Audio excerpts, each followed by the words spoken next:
একটি মুসিবত, এই সময় আপনাকে কন্ট্রোল রাখা, নিজের উপর আস্থা রাখা, আর এই জিনিসটা অন্তরের মধ্যে আনা যে এই সবগুলো আমার মওলার ইচ্ছায় হয়েছে, আমি এর জন্য ব্যঙ্গে পড়ব না, বরং আমি এর উপর ধৈর্য ধারণ করলাম, সবর করলাম, আমি এই জিনিসটা মেনে নিলাম যে আল্লাহর পক্ষ থেকে হয়েছে। এই জিনিসটার নাম হচ্ছে সবর। আল্লাহ পাক রব্বুল আলামিন তার কালামে হাকিমের মধ্যে বিভিন্নভাবে সবর সম্পর্কে আলোচনা করেছেন। আল্লাহ পাক রব্বুল আলামিন তার একটি আয়াতের মধ্যে বলছেন, ইয়া আইয়ুহাল্লাযীনা আমানুস্তাঈনু বিস-সাবরি ওয়াস-সালাহ ইন্নাল্লাহা মা'আস-সাবিরিন। আল্লাহ পাক রব্বুল আলামিন এই আয়াতের মধ্যে সবর সম্পর্কে আলোচনা করতে যাচ্ছেন। আল্লাহ কি বলছেন? ইয়া আইয়ুহাল্লাযীনা আমানুস্তাঈনু, হে ঈমানদার গোলামেরা, হে ঈমানদার বান্দিরা, তোমরা আমি আল্লাহ পাক রব্বুল আলামিনের কাছে ইস্তাঈনু, সাহায্য প্রার্থনা করো। ইয়া আইয়ুহাল্লাযীনা আমানুস্তাঈনু, হে ঈমানদার গোলামেরা, হে ঈমানদার বান্দিরা, তোমরা আমি আল্লাহ পাক রব্বুল আলামিনের কাছে সাহায্য প্রার্থনা করো, আমি আল্লাহর কাছে চাও। কিভাবে? ইস্তাঈনু বিস-সাবরি ওয়াস-সালাহ। আল্লাহ পাক রব্বুল আলামিন তার এই আয়াতের মধ্যে মুমিনদেরকে, মুসলমানদেরকে, তার বান্দাদেরকে আল্লাহ তাআলা জানিয়ে দিচ্ছেন, হে আমার ঈমানদারেরা, হে আমার ঈমানদার বান্দিরা, আমি আল্লাহ তোমাদেরকে বলছি, ইয়া আইয়ুহাল্লাযীনা আমানুস্তাঈনু। আল্লাহ ঈমানদার শব্দ বলে আমাদেরকে সম্বোধন করে বলছেন, ইয়া আইয়ুহাল্লাযীনা আমানুস্তাঈনু বিস-সাবরি ওয়াস-সালাহ, যে তোমরা আমি আল্লাহর কাছে চাও, আমি আল্লাহর কাছে সাহায্য প্রার্থনা চাও। কিভাবে? বিস-সাবরি ওয়াস-সালাহ, সবর এবং নামাজের মাধ্যমে। সুবহানাল্লাহ। এরপরে আল্লাহ পাক রব্বুল আলামিন এই আয়াতের মধ্যেই যারা ধৈর্য ধারণ করবে, সবর করবে, তাদের সম্পর্কে আল্লাহ এই আয়াতের মধ্যে বলছেন। আল্লাহ নিজে বলছেন, ইন্নাল্লাহা মা'আস-সাবিরিন। আল্লাহ পাক রব্বুল আলামিন যে সমস্ত বান্দা ধৈর্য ধারণ করে, যে সমস্ত বান্দা সবর করে, তাদের সম্পর্কে আল্লাহ বলছেন, হে আমার ঈমানদার গোলামেরা, তোমরা যে সমস্ত বান্দা তোমার সম্মুখে যেই মুসিবত আসুক না কেন, যেই বিপদ আসুক না কেন, এই সময় যদি হে বান্দা তুমি সবর করতে পারো, মেনে নিতে পারো, তাহলে তোমার প্রথম পুরস্কার হলো, জেনে রাখো আমি আল্লাহ এই সমস্ত সবরকারী বান্দাদের সাথে রয়েছি। সুবহানাল্লাহ। আল্লাহ তাআলা এই আয়াতের মধ্যে কি বলছেন? ইয়া আইয়ুহাল্লাযীনা আমানুস্তাঈনু বিস-সাবরি ওয়াস-সালাহ। এই সবর আল্লাহ বলছেন আমরা সবর ধারণ করব, ধৈর্য ধারণ করব, সবর করব। এই সবরটা কিভাবে হতে পারে? হে বান্দা, আল্লাহ পাক রব্বুল আলামিন আপনাদেরকে, আমাকে এই পৃথিবীতে পাঠিয়েছেন। আমি যদি খাঁটি ঈমানদার হই, আমি যদি প্রকৃত মুসলমান হই, তাহলে আল্লাহ পাক রব্বুল আলামিন এই জিনিসটা আপনারা সব সময় মনে রাখবেন, আল্লাহ তাআলা তার খাস বান্দাদেরকে বেশি পরীক্ষা করে থাকেন। যে সমস্ত মানুষ আল্লাহ পাক রব্বুল আলামিনের সবচেয়ে প্রিয় বান্দা, এই সমস্ত মানুষকে আল্লাহ পাক রব্বুল আলামিন বেশি পরীক্ষা করেন। এই সমস্ত পরীক্ষার একমাত্র কারণ হলো আল্লাহ তাআলা এই বান্দাকে যাচাই বাছাই করতে চেয়েছেন যে আমার বান্দা কতটুকু আমার উপর আস্থা রাখে, আমার উপর কতটুকু ভরসা রাখে। আল্লাহ পাক রব্বুল আলামিন এই জিনিসটা যাচাই বাছাই করার জন্য আল্লাহ পাক রব্বুল আলামিন বান্দাকে বিভিন্ন সময় বিভিন্ন রকমের পরীক্ষা করেন। আল্লাহ পাক রব্বুল আলামিন ঈমানদার বান্দাদেরকে বিভিন্নভাবে আল্লাহ পাক রব্বুল আলামিন পরীক্ষা করেন। আপনি সুস্থ আছেন, সশরীরে সুস্থ মানুষ, হঠাৎ করে আপনি অসুস্থ হয়ে গেলেন, হঠাৎ করে আপনার মধ্যে এমন বেমার, এমন রোগ সৃষ্টি হলো যে রোগের কারণে আপনি বিছানার মধ্যে শায়িত, বিছানার মধ্যে পড়ে গেছেন। একদিন আগে আপনি ভালো ছিলেন, হঠাৎ করে আপনি অসুস্থ হয়ে গেলেন, বিছানার মধ্যে শায়িত। এই সময় যদি আপনার মনে এই জিনিসটা আসে, কি হলো আমি বুঝতে পারলাম না, গতকাল আমি সুস্থ ছিলাম, আজকে আমি হঠাৎ করে অসুস্থ হয়ে গেলাম, কি জিনিসটা বুঝতে পারলাম না। এই সময় যদি আপনার মনে এই জিনিসটা দুর্বলতাটা চলে আসে, তাহলে আপনি সবরকারী বান্দা, আপনি সবর ধৈর্য ধারণকারী বান্দা হতে পারলেন না। বরং ইমানদারের এই সময় এই জিনিসটা মনের মধ্যে আসতে হবে যে আমার মালিক আমার জন্য কোনো কল্যাণ কামনা করেছেন, আমার জন্য কোনো কল্যাণ কামনা করেছেন, আমার মওলা আমার জন্য কোনো খয়র রেখেছেন, যার কারণে আল্লাহ তাআলা আমাকে অসুস্থতা দিয়েছেন। অবশ্যই অবশ্যই এর মধ্যে কোনো কল্যাণ নিহিত আছে, কারণ আল্লাহ পাক রব্বুল আলামিন আমাকে এই দুনিয়াতে পাঠিয়েছেন আল্লাহর গোলামি করার জন্য, আর আল্লাহ বিভিন্নভাবে পরীক্ষা করবেন, এটাই আমি জানি। এই জিনিসটা যদি আপনার আমার অন্তরে এই সময় এসে যায়, তাহলে আপনি হচ্ছেন ধৈর্য ধারণকারী বান্দা। আর আল্লাহ পাক রব্বুল আলামিন এই ধৈর্য ধারণ যারা করে, সবর যারা করে, আল্লাহ পাক রব্বুল আলামিন তাদের সুসংবাদ দিতে গিয়ে বলেছেন, হে আমার বান্দারা, তোমার উপর যেই মুসিবত আসুক না কেন, তোমার উপর যে বিপদ আসুক না কেন, এই সময়ের বান্দা যদি তুমি ধৈর্য ধারণ করো, তাহলে হে বান্দা তুমি জেনে রাখো, ইন্নাল্লাহা মা'আস সাবিরিন। আল্লাহ পাক রব্বুল আলামিন নিজেই বলছেন, হে ইমানদার বান্দারা, হে সবর ধৈর্য ধারণকারী বান্দারা, তোমরা জেনে রাখো আমি আল্লাহ পাক রব্বুল আলামিন যে সমস্ত মানুষ ধৈর্য ধারণ করে সবর করে, আমি তাদের সাথে রয়েছি। সুবহানাল্লাহ। এই জন্য আল্লাহ পাক রব্বুল আলামিন আমার সামনে যেই মুসিবত আসুক না কেন, যেই বিপদ আসুক না কেন, এই সময়ে আমার জন্য, আমি ইমানদার হলে আমার জন্য কর্তব্য হবে কি, আমি ধৈর্য ধারণ করব, সবর করব। এখন আমরা জানলাম যে সবরের অনেক গুরুত্ব এবং ফজিলত আছে। এখন একটা বিষয় আপনাদেরকে জানাবো, এই সবর বিভিন্ন পদ্ধতিতে হতে পারে। একটি সবর হচ্ছে as-sabru ala তাআ, অর্থাৎ আল্লাহ এবং আল্লাহর রসুলের অনুসরণ করতে গিয়ে ধৈর্য ধারণ করা, এটি হচ্ছে একটি সবর। এই সমস্ত এই পয়েন্টগুলোর ব্যাখ্যা করতে গেলে অনেক সময়ের প্রয়োজন। যে সবর হচ্ছে তিন প্রকার। প্রথম প্রকার সবর হলো as-sabru ala তাআ, অর্থাৎ আল্লাহ এবং রসুলের অনুসরণ করতে গিয়ে সবর করা। এই আল্লাহ এবং রসুলের সবর, আল্লাহ এবং রসুল অনুসরণ কিভাবে? আল্লাহ পাক রব্বুল আলামিন আপনাকে আমাকে এই দুনিয়াতে পাঠিয়েছেন আল্লাহর গোলামি করার জন্য, আল্লাহ তাআলার গোলামি করার জন্য, আল্লাহর উপাসনা করার জন্য। আপনি আল্লাহর গোলামি করবেন, 5 ওয়াক্তের নামাজ পড়বেন। এই নামাজের মধ্যবর্তী সময়ে আপনাকে শয়তান বিভিন্ন ওয়াসওয়াসা দেবে, শয়তান ওয়াসওয়াসা দেবে। শয়তান নামাজ না পড়ার জন্য বিভিন্ন কুমন্ত্রণা আপনার আমার অন্তরে দেবে, হে হে দোস্ত তুমি নামাজ পড়ো না, তুমি শুয়ে থাকো, শুয়ে থাকলে তোমার শরীরটা ভালো থাকবে, এত দূর মসজিদে দেওয়া তোমার জন্য কষ্টকর হবে। এইভাবে শয়তান আপনার আমার অন্তরে ওয়াসওয়াসা দিতে থাকে। বিশেষ করে ফজরের নামাজের সময় শয়তান বিভিন্ন পদ্ধতিতে আমাদেরকে ওয়াসওয়াসা দেয়, আমাদেরকে মজার ঘুম পড়িয়ে দেয়। এই সময় বান্দা আল্লাহকে খুশি করার জন্য বান্দার অন্তরে এই জিনিসটা আসে। আমার মওলা বলেছেন ফজরের নামাজ পড়ার জন্য, মুয়াজ্জিন আজান দিয়েছেন, নামাজের জন্য এলান করেছেন। এখন আমি কিছুদিন করে থাকতে পারি না, লেফের মধ্যে শুয়ে থাকতে পারি না। এইভাবে শয়তানের সাথে জিহাদ করে, যুদ্ধ করে যে বান্দা ফজরের নামাজটা তার মওলাকে খুশি করার জন্য আদায় করতে পারলো, এই বান্দাটা হচ্ছে একরকম সবর ধৈর্য ধারণকারী বান্দা। সুবহানাল্লাহ। কারণ এটাও একটি সবর।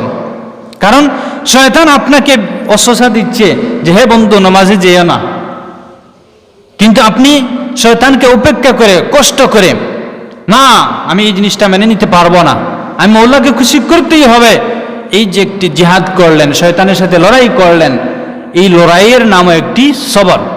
আর এটি হচ্ছে as-sabru ala তাআ। আর রসুলের অনুসরণ কিভাবে? আল্লাহ রসুল বলেছেন, হে আমার উম্মত, আমি রসুলের উসওয়াকে অনুসরণ করো, আমি রসুলের আদর্শকে তোমার মধ্যে বাস্তবায়ন করো। আর যদি আমি কি করতে পারি, রসুলের উসওয়া, রসুলের আদর্শকে আমার মধ্যে বাস্তবায়ন করতে পারি, তাহলে এটি হচ্ছে রসুলের অনুসরণ। আর এই অনুসরণ করতে গিয়ে অনেক সময় আপনি বিভিন্ন বাধা, বিভিন্ন রকমের ফিতনা ফাসাদের সম্মুখীন হবেন, এই সমস্তকে এড়িয়ে দিবেন। আর এই এড়িয়ে দেওয়া হচ্ছে একটি সবর। দ্বিতীয় নম্বর সবর হলো আসসাবরু আনিল মাসিয়া, গুনাহ থেকে বেঁচে থাকা। গুনাহ থেকে বেঁচে থাকাও একটি সবর। কিভাবে? আপনি আমি মানুষ হিসাবে আমার পক্ষ থেকে গুনাহ হওয়াটাও স্বাভাবিক, গুনার কাজ হওয়া স্বাভাবিক। এই জিনিসটা আশ্চর্যজনক কোনো জিনিস নয় যে আপনি মানুষ জীবনে কশিমকালে গুনাহ করতে পারবেন না, এরকম নয়। মানুষ হিসাবে গুনাহ খাতা এগুলো স্বাভাবিক। শয়তান আপনার মনে ওয়াসওয়াসা দিল, হে বন্ধু, হে দোস্ত, তুমি এই মুহূর্তে তোমাকে আমি একটি সন্ধান দিচ্ছি, তুমি এই জায়গায় যাও, এই জায়গায় গেলে তুমি এই পন্থায় কিছু টাকা, হারাম পন্থায় তুমি কিছু টাকা উপার্জন করতে পারবে, সুদের মাধ্যমে তুমি কিছু টাকা উপার্জন করতে পারবে, ঘুষের মাধ্যমে তুমি কিছু টাকা উপার্জন করতে পারবে। এইভাবে শয়তান আপনাকে আমাকে ওয়াসওয়াসা দিল, শয়তান আপনাদেরকে ওয়াসওয়াসা দিল, শয়তান আপনাকে একটি কুমন্ত্রণা দিল। এইভাবে শয়তান বলল, হে ভাই, অমুক এলাকায় একজন সুন্দরী মহিলা রয়েছেন, তুমি তার সাথে এইভাবে অপরাধজনক কাজে জড়িত হতে পারবে, তোমার জন্য একটি সুযোগ আছে। এইভাবে শয়তান আপনার মনের মধ্যে ওয়াসওয়াসা দিল, আপনার মনে কুমন্ত্রণা দিল। এই সময় আপনি মনে মনে এই জিনিসটা আনলেন, হে শয়তান, হে নফস, এখন যদি আমি এই গুনার কাজে জড়িত হই, তাহলে আমার মহান প্রতিপালক আল্লাহ পাক রব্বুল আলামিন নারাজ হবেন। এই জিনিসটা আপনার অন্তরের মধ্যে এনে আপনি শয়তানের সাথে মোকাবেলা করে এই গুনার কাজ থেকে আপনি বিরত থাকলেন। এটি হচ্ছে আসসাবরু আনিল মাসিয়া, গুনার কাজ থেকে বিরত থাকা। এটি হচ্ছে একটি সবর। শয়তান আপনাকে ওয়াসওয়াসা দিল, কিন্তু আপনি এই ওয়াসওয়াসা থেকে নিজেকে রক্ষা করলেন, নিজের নফসের সাথে জিহাদ করলেন, জিহাদ করে বেঁচে থাকলেন। এটিও একটি আপনার জন্য সবর, কারণ আপনি চাইলে তো জড়িত হতে পারতেন। এই হচ্ছে সবরের পদ্ধতি। একটি হলো আসসাবরু আলা তাআ, আরেকটি হলো আসসাবরু আনিল মাসিয়া। এইভাবে সবর, অনেক জাতের সবর রয়েছে। এজন্য বান্দা, আমরা সকল সবর শুকরগুজার বান্দা হতে হবে। এই সবরের কতটুকু গুরুত্ব ফজিলত আপনারা কি জানেন? একটি হাদিস বলি, নবী করিম সাল্লাল্লাহু আলাইহি সাল্লামের একটি হাদিস হযরত আবু সাঈদ খুদরি রাদিয়াল্লাহু তাআলা আনহু থেকে বর্ণিত। তিনি বলেন, হযরত আবু সাঈদ খুদরি রাদিয়াল্লাহু তাআলা আনহু বর্ণনা করেন, একদল আনসারী সাহাবী নবী করিম সাল্লাল্লাহু আলাইহি সাল্লামের কাছে আসলো কিছু চাওয়ার জন্য। তারা নবী করিম সাল্লাল্লাহু আলাইহি সাল্লামের দরবারে আসলো। এসে আল্লাহ রাসূলের কাছে তারা সওয়াল করলো, হে রাসূল, আমাদেরকে কিছু দেন। নবী করিম সাল্লাল্লাহু আলাইহি সাল্লাম এই সমস্ত আনসারী সাহাবাদেরকে তার কাছে যা ছিল তিনি দিলেন। একটু পরে আবার এই সমস্ত আনসারী সাহাবী আল্লাহ রাসূল সাল্লাল্লাহু আলাইহি সাল্লামের কাছে আসলেন। এসে বললেন, হে নবী, আমাদেরকে কিছু সহযোগিতা করুন। আল্লাহ রাসূল সাল্লাল্লাহু আলাইহি সাল্লাম এই সমস্ত আনসারী সাহাবীদেরকে আরো কিছু দান করলেন তার সাথে যা ছিল। আবার এই সমস্ত আনসারী সাহাবী আবার আল্লাহ রাসূলের কাছে আসলো। এসে বলল, হে রাসূল, আপনি আমাদেরকে সহযোগিতা করুন, সাহায্য করুন। নবী করিম সাল্লাল্লাহু আলাইহি সাল্লাম তার সাথে যা ছিল তিনি দিলেন। শেষ পর্যায়ে রাসূল করিম সাল্লাল্লাহু আলাইহি সাল্লাম এই সমস্ত সাহাবায়ে কেরামকে একটি উপদেশ দিলেন। সাহাবায়ে কেরামকে বললেন, হে সাহাবায়ে কেরাম, হে আনসারী সাহাবীরা, তোমরা জেনে রাখো, আমি রাসূলের কাছে যেই জিনিস থাকে না কেন আমি তোমাদেরকে দিয়ে দেওয়ার এই মন মানসিকতা আমার মধ্যে আছে। হে সাহাবায়ে কেরাম, আমার কাছে যা ছিল আমি তোমাদেরকে দিয়ে দিচ্ছি। হে সাহাবায়ে কেরাম, তোমাদেরকে আমি একটি উপদেশ দিচ্ছি, তোমরা জেনে রাখো, শুনে রাখো। যদি কোনো মানুষ চাওয়া কারো কাছে সওয়াল করা থেকে বিরত থাকে, তাহলে আল্লাহ পাক রব্বুল আলামিন এই সমস্ত বান্দাকে অন্যের কাছে সওয়াল থেকে বিরত রাখার চেষ্টা করেন। আল্লাহ তাআলা অন্য মানুষের কাছে সওয়াল করা থেকে বাঁচিয়ে রাখেন। হে আমার আনসারী সাহাবীরা, তোমরা জেনে রাখো, যদি কোনো মানুষ তার ব্যক্তিগত পক্ষ থেকে এই মন মানসিকতা তার মধ্যে ফিটিং করে, বাস্তবায়ন করে যে আমি কারো মুখাপেক্ষী হব না, এই মন মানসিকতা নিয়ে যদি কোনো মানুষ আল্লাহর কোনো গোলাম বেড়ায়, তাহলে আল্লাহ পাক রব্বুল আলামিন এই মানুষটাকে অন্যের অমুখাপেক্ষী বানিয়ে আল্লাহ পাক রব্বুল আলামিন সবসময় রাখেন। হে আমার আনসারী সাহাবীরা, তোমরা আমি রাসূলের কাছ থেকে আরো কিছু উপদেশ গ্রহণ করো। যে সমস্ত উম্মত, যে সমস্ত গোলাম অন্য মানুষের দ্বারস্থ হওয়া থেকে আশ্রয় প্রার্থনা করে আল্লাহর কাছে, আল্লাহ পাক রব্বুল আলামিন এই সমস্ত মানুষকে অন্যর মুখাপেক্ষী হওয়া থেকে আল্লাহ তাআলা বাঁচিয়ে রাখেন। হে আনসারী সাহাবী, তোমরা জেনে রাখো, আর যে সমস্ত মানুষ ধৈর্য ধারণ করে সবর করতে পারে, এই সবর হচ্ছে সবচেয়ে কল্যাণকর এবং সবচেয়ে বড় নিয়ামত। হে আমার আনসারী সাহাবীরা, তোমরা জেনে রাখো, সবরের থেকে আর বড় অন্য কোনো নিয়ামত হতে পারে না। সুবহানাল্লাহ। যে রাসূল করিম সাল্লাল্লাহু আলাইহি সাল্লাম আনসারী সাহাবীদেরকে এই হাদিসের মধ্যে কি উপদেশ দিলেন? হাদিসের লাস্টে গিয়ে বুখারী শরীফের হাদিস বললেন যে, হে আমার সাহাবায়ে কেরাম, সবরের গুণ অনেক বড় একটি গুণ।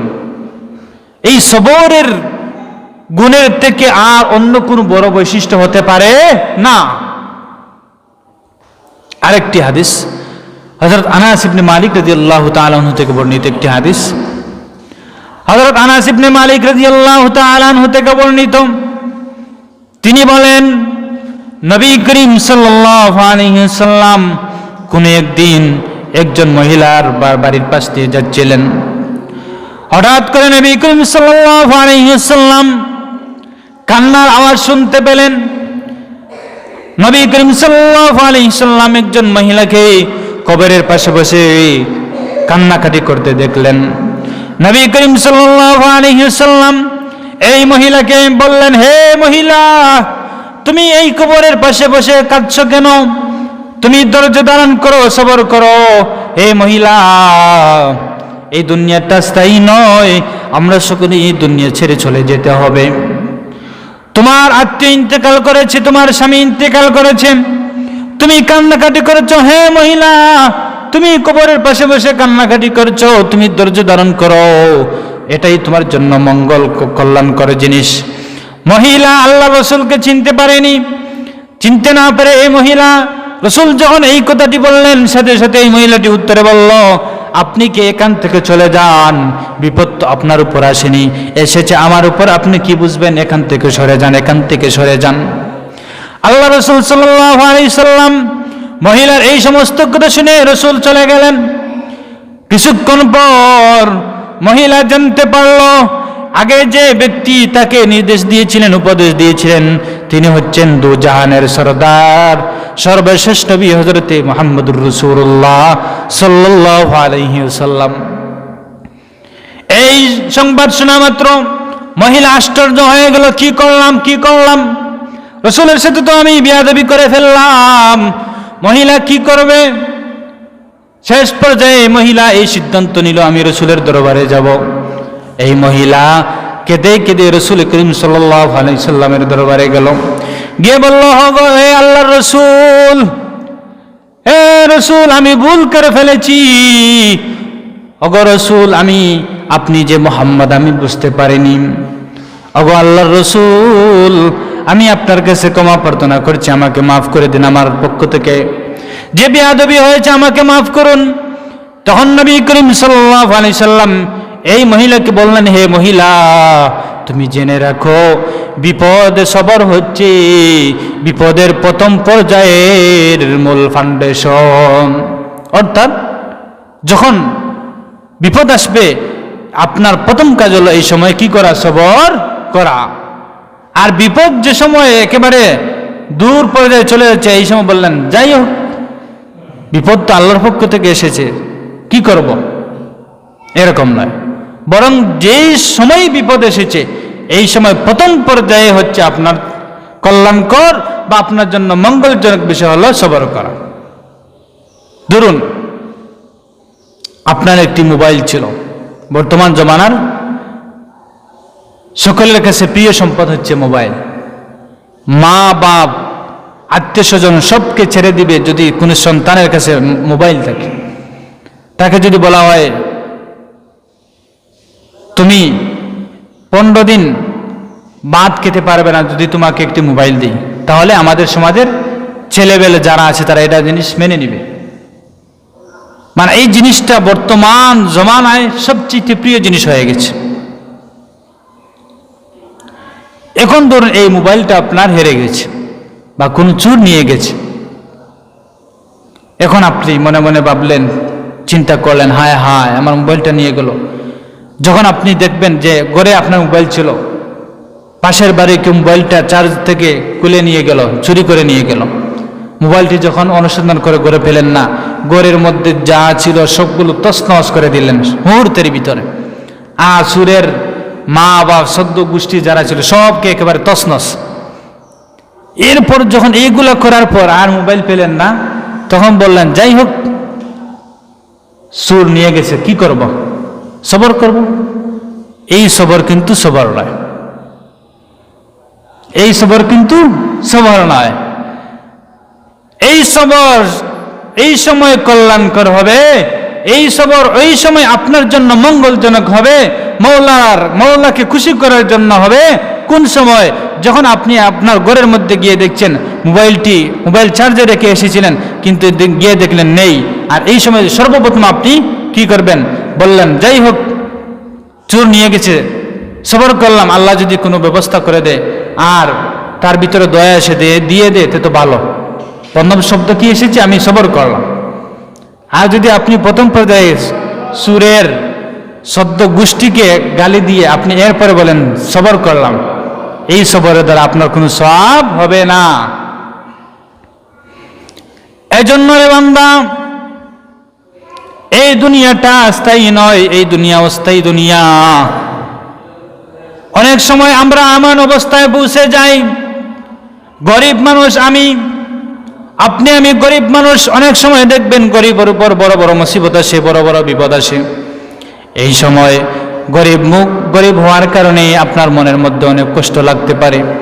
দেখবেন ধনী কোটি কোটি টাকার মালিক, তার কোনো বিপদ নেই, সন্ত্রাসী করে টাকা, কোটি কোটি টাকার মালিক সন্ত্রাসী করে আত্মসাৎ করে কোটি কোটি টাকার মালিক হয়েছে, অন্যায় রাহাজানি করে অনেক সম্পদের মালিক হয়েছে, তার কোনো বিপদ নেই।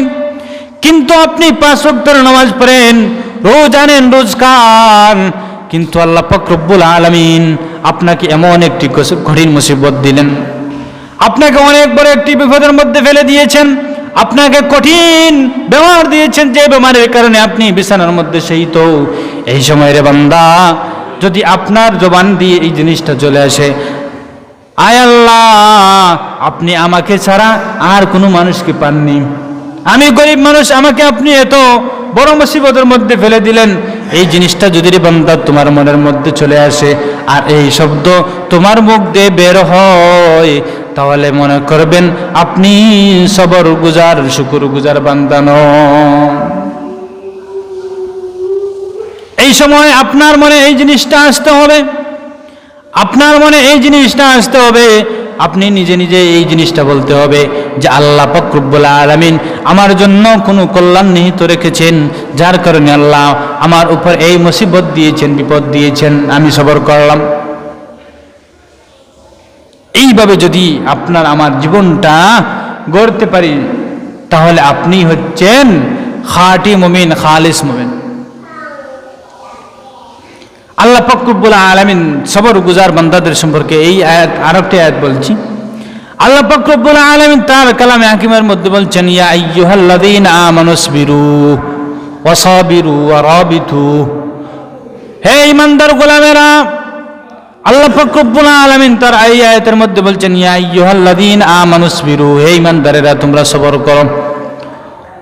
ইয়া আইয়ুহাল্লাযীনা আমানুসবিরু ওয়া সাবিরু ওয়া রাবিতু, আল্লাহ তাআলা বলছেন এই সবরের উপর তোমরা অটল থাকো, ধৈর্য ধারণ করো, তোমার উপর যে মুসিবত আসুক তুমি অটল থাকো। ওয়াত্তাকুল্লাহ, আর এই সমস্ত বিপদ মুসিবতকে উপেক্ষা করে ধৈর্য ধারণ করো আর মনের মধ্যে আল্লাহর ভয় সৃষ্টি করো। ওয়াত্তাকুল্লাহ, আর আল্লাহর ভয় নিজের মধ্যে ফিটিং করো, তাহলে তুমি কি হবে? ওয়াত্তাকুল্লাহ লাআল্লাকুম তুফলিহুন। আল্লাহ পাক রব্বুল আলামিন সবর গুজার ধৈর্য ধারণকারী বান্দার পুরস্কার স্বরূপ আল্লাহ বলছেন যে হে বান্দা, যদি তুমি ধৈর্য ধারণ করতে পারো তাহলে আশা করা যায় তুমি সফল কাম হবে। সকলে বুঝবা। আর আরেকটি আয়াতের মধ্যে আল্লাহ তাআলা বলছেন, আগে এই আয়াত বলেছিলাম, ইয়া আইয়ুহাল্লাযীনা আমানুস্তাঈনু বিস-সাবরি ওয়াস-সালাহ ইন্নাল্লাহা মা'আস-সাবিরিন ওয়া লা তাকুলু লিমান ইয়াকতালু ফী সাবিলিল্লাহি আমওয়াত বাল আহইয়াউন ওয়ালাকিন লা তাশউরুন وَلَنَبْلُوَنَّكُمْ بِشَيْءٍ مِّنَ الْخَوْفِ وَالْجُوعِ। আল্লাহ পাক রব্বুল আলামিন তার এই আয়াতের মধ্যে বলছেন আল্লাহ বান্দাকে কিভাবে পরীক্ষা করবেন। আল্লাহ এই আয়াতের মধ্যে বলছেন وَلَنَبْلُوَنَّكُمْ بِشَيْءٍ مِّنَ الْخَوْفِ وَالْجُوعِ। আল্লাহ পাক রব্বুল আলামিন বলছেন, হে আমার বান্দা, আমি আল্লাহ তোমাকে বিভিন্ন পদ্ধতিতে পরীক্ষা করব, বিভিন্ন পদ্ধতি পরীক্ষা করব।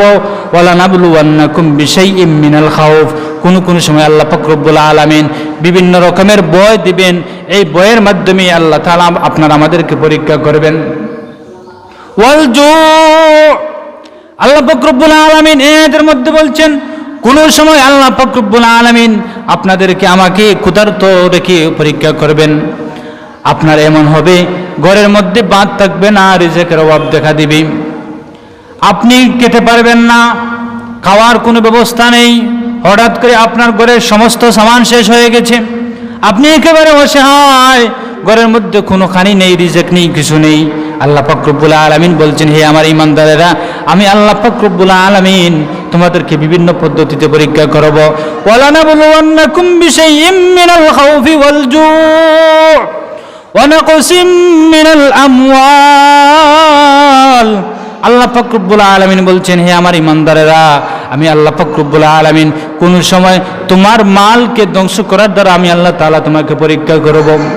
আমি আল্লাহ তোমাকে কোটি টাকার মালিক বানিয়েছি, কোটি কোটি টাকার সম্পদ আমি আল্লাহ পাক রব্বুল আলামিন তোমাকে দান করেছি, হঠাৎ করে তোমার এই সম্পদটা বিভিন্ন কারণে চলে গেছে, বা আপনার সম্মুখে বড় একটি দুর্ঘটনা ঘটেছে, আপনি এই সমস্ত সম্পদ বিক্রি করে এই সমস্ত বিপদকে কাটিয়েছেন, হতে পারে। এইভাবে রে বান্দা, আমি আল্লাহ পাক রব্বুল আলামিন তোমার সম্পদকে কমিয়ে দেওয়ার মাধ্যমে, তোমার সম্পদকে দুলিশাত করার মাধ্যমে আমি আল্লাহ পরীক্ষা করতে পারি। ওয়ালানাবলুওয়ান্নাকুম বিশাইইম মিনাল খাউফি ওয়াল জু' ওয়া নাকসিম মিনাল আমওয়াল ওয়াল আনফুসি ওয়াস সামারাত। আল্লাহ পাক রব্বুল আলামিন আরো বলছেন, আল্লাহ তাআলা আমাদেরকে কিভাবে পরীক্ষা করবেন। আল্লাহ তাআলা বলছেন, ওয়াল আনফুস, তোমাদের নফসের দ্বারাও আমি আল্লাহ পাক রব্বুল আলামিন তোমাদেরকে পরীক্ষা করব।